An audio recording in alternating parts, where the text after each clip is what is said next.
Selena Lee YouTube Channel。Hello， 大家好，我係 Selena。今日咧就想同大家一齊嚟分享個開箱啦。咁今日要開箱嘅嘢係咩嘢咧？就係呢一個嘅 keyboard。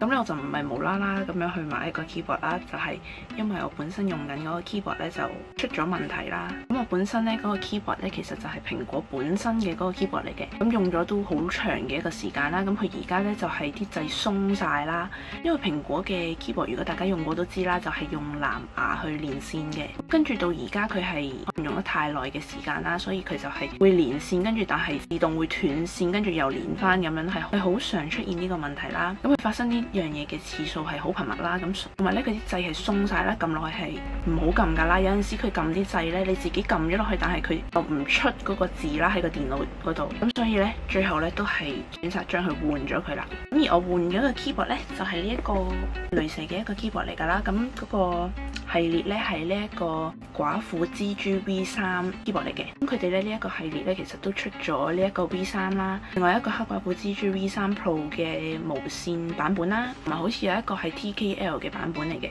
就即係話冇咗數字嗰一橛嘅一個比較細少少嘅 keyboard 啦。咁我呢一個咧就係 full size 嘅一個 keyboard 嚟嘅，有線同埋係有全尺寸嘅一個 keyboard 啦。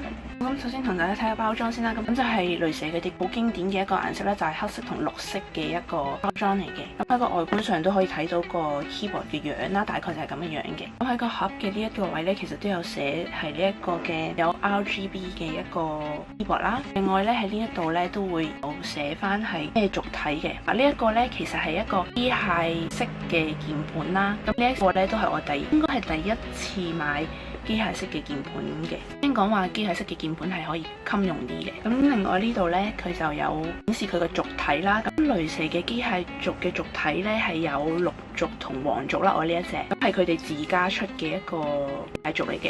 咁我呢一個呢，就係綠軸啦。咁呢度都有顯示喺度。咁我哋而家就開嚟睇下入面係點樣嘅啦。咁而家就打開嚟睇下啦。咁佢呢度呢，就會有一個位可以搣開佢嘅。好，咁首先咧打開佢咧就係咁嘅樣啦。上面呢度咧就會有一張佢哋嘅創辦人寫嘅信咁樣嘅嘢啦。然後咧就會有一本呢一個嘅說明書啦，係咁樣嘅。咁另外咧呢度就有一張佢哋嘅貼紙。因為我買嗰個 keyboard 咧係黑色嘅，咁所以佢呢一個嘅雷蛇嘅貼紙咧都係黑色嘅。咁我買嘅呢一隻鍵盤咧，其實佢係除咗黑色之外係有粉紅色嘅。咁但係我就揀咗黑色啦。咁好啦，而家就拎個 keyboard 出嚟，拎起咗呢一個咧。就有佢條線啦，就係咁樣嘅，係 USB 嘅。咁呢一個就係雷蛇嘅色啦。佢 USB 頭嘅呢一個位呢係綠色嘅。好，咁將個 keyboard 拎咗出嚟之後呢，佢個盒就冇嘢㗎啦。咁佢就有呢啲嘅防護墊包住佢啦。咁呢一個呢就係佢嘅 keyboard 啦。咁佢就有個蓋嘅。咁佢呢一個蓋呢，我覺得就可以唔使抌啦。咁因為如果你個 keyboard 唔係用嘅時候呢，你就可以咁樣冚住佢，就可以防塵咁樣啦。咁佢 keyboard 就係咁樣嘅。我而家就咁睇呢，就其實係全黑色咁樣咯。跟住佢後邊就咁樣嘅。咁佢呢一個呢，除咗個鍵盤之外呢，其實仲有呢一個嘅。咁呢一個係咩嚟嘅呢？呢個就係佢哋嘅手托嚟嘅，咁就係咁樣嘅。佢個手托呢度其實都有佢嘅 logo 嘅。咁手托呢嘅呢一個面呢，係人造皮革嚟嘅，好似話係。咁另外佢嗰個手托呢，個底係有呢一個防滑條啦。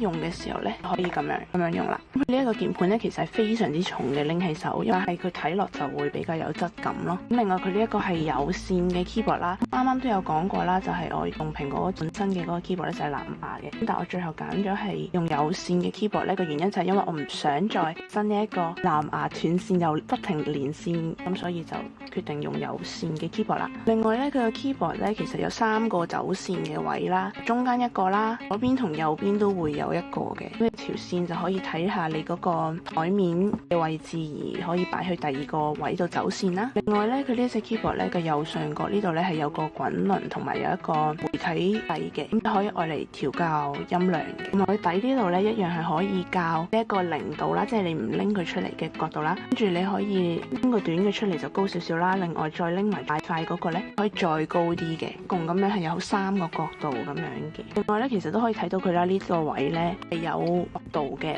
係一個人體工學嘅梯形嘅一個設計啦，咁就用嘅時候就會比較順手少少咁樣。我啲鍵帽就係呢一個 ABS 嘅鍵帽啦，咁就可以襟用啲啦，唔會話咁容易磨損咁樣嘅。另外佢好似話有軟件可以幫佢轉色啦，因為啱啱我都有講過啦，佢呢個係有 RGB 嘅，咁所以而家我哋未插線啦，咁如果插咗線就會有燈嘅。另外咧，你可以見到啦，我個 keyboard 咧係得字母嘅啫，咁啊另外有個版本好似係可以有呢一個繁體中文嘅一個鍵盤嘅，即係有啲倉頡輸入嘅嗰啲字喺個鍵盤上面嗰啲啦。我呢一個就係淨英文嘅，因為我習慣咗係淨英文噶啦，因為我本身個鍵盤都係淨英文嚟嘅，因為咁同埋咧，咁呢個係錄軸嚟嘅，可以俾大家聽下啲聲啦。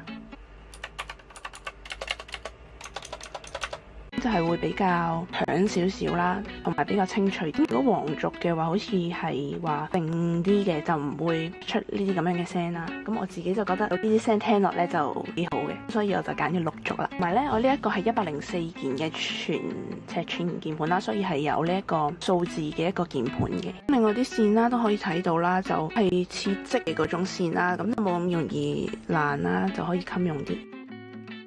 咁佢着燈個樣就係咁樣嘅，咁另外呢，佢呢一隻嘅 logo 都係會有燈嘅。咁而家我就係啱啱插着咗佢原廠本身一插着嘅嗰個效果啦，就係咁樣嘅。